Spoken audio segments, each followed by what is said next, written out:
বছরের প্রথম দিনে বালুরঘাটবাসীর জন্য নতুন উপহার। সোমবার ভার্চুয়ালি দক্ষিণ দিনাজপুরের বালুরঘাট স্টেশনে বালুরঘাট শিয়ালদা নতুন ট্রেনের উদ্বোধন করলেন রেলমন্ত্রী অশ্বিনী বৈষ্ণব।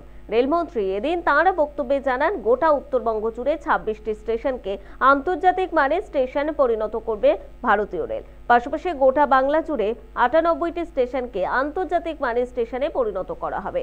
এদিন বেলা 12টা নাগাদ উদ্বোধনী অনুষ্ঠানে উপস্থিত ছিলেন বালুরঘাটের সাংসদ সুকান্ত মজুমদার, উত্তর পূর্ব রেলের ডিআরএম সুরেন্দ্র কুমার সহ অন্যান্যরা। আর এই আবহে নয়া ট্রেনের জন্য দক্ষিণ দিনাজপুরবাসীকে অভিনন্দন জানালেন বালুরঘাটের সাংসদ তথা রাজ্য বিজেপির সভাপতি সুকান্ত মজুমদার।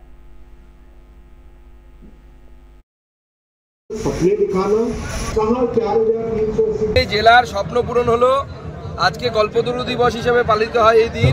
তো আজকে সেই দিনে আমাদের এই জেলার দক্ষিণ দিনাজপুর জেলার বহুদিনের আশা ছিল যে এখান থেকে এই জেলাবাসী ট্রেনে চড়বে এবং শিয়ালদা গিয়ে নামবে। সেই আশা পূর্ণ হলো। সমগ্র জেলাবাসীকে আমার তরফ থেকে অভিনন্দন। স্টেশন প্রকল্পে বালুরঘাট স্টেশন নির্বাচিত হয়েছে, আপনারা জানেন। আমার বিশ্বাস শুধু বালুরঘাট নয়, বালুরঘাট তো শুরু হচ্ছে, এরপরে আগামী দিনে অন্য স্টেশনগুলোকেও আমি অমৃত ভারত প্রকল্পের আওতায় আনবো এবং আগামী দিনে বালুরঘাটের সাথে সাথে অন্যান্য স্টেশনও, বালুরঘাট এখন ইন্টারন্যাশনাল লেভেলের তৈরি হবে, আগামী দিনে অন্যান্য স্টেশনগুলোকেও যেগুলো মূল স্টেশন আছে, মেইন স্টেশন, সেগুলোকে আমরা আন্তর্জাতিক মানের তৈরি করব।